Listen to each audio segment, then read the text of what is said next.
I remember the occasion when I was at Pentredwr Primary School. I must have misbehaved. I can't recollect what I'd done wrong, but the punishment was that I was kept in after school. Whatever I did wrong must have been late in the afternoon because at that time the infant children had gone home, and so had the infant teacher, Miss Charles, had gone home. And I was sent into the infant classroom to sit there on my own.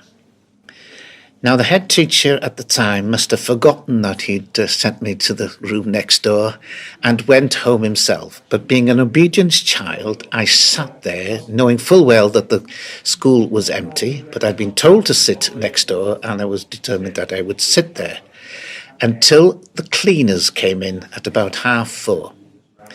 And the cleaner, and Mrs. Taylor from the village, came, saw me there, and asked me what I was doing, and I explained that I'd misbehaved and I'd been punished by being kept back after school. And she looked at me and said, "Well, you'd better go home. There's no one else here."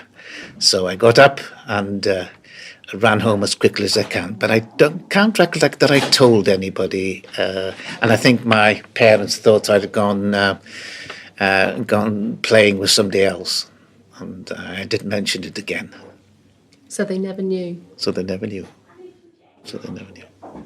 One of the highlights was, it didn't happen very often, on a Friday afternoon, the head teacher must have had a word with Mr. Pickett, John Pickett's father, and they must have arranged for the school, the older boys, to play football on a Friday afternoon in his field.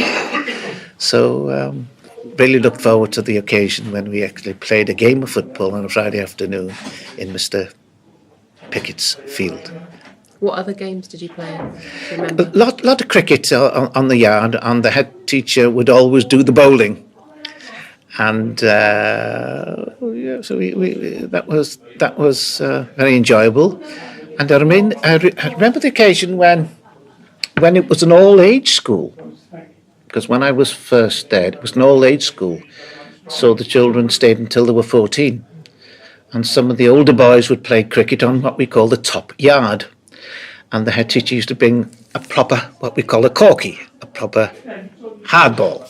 And he'd bowl at us. And I remember one of the older boys struck the ball for a 6 on the roof of the school. And I shouldn't be surprised today if the tile, or the crack in the tile could be observed even today.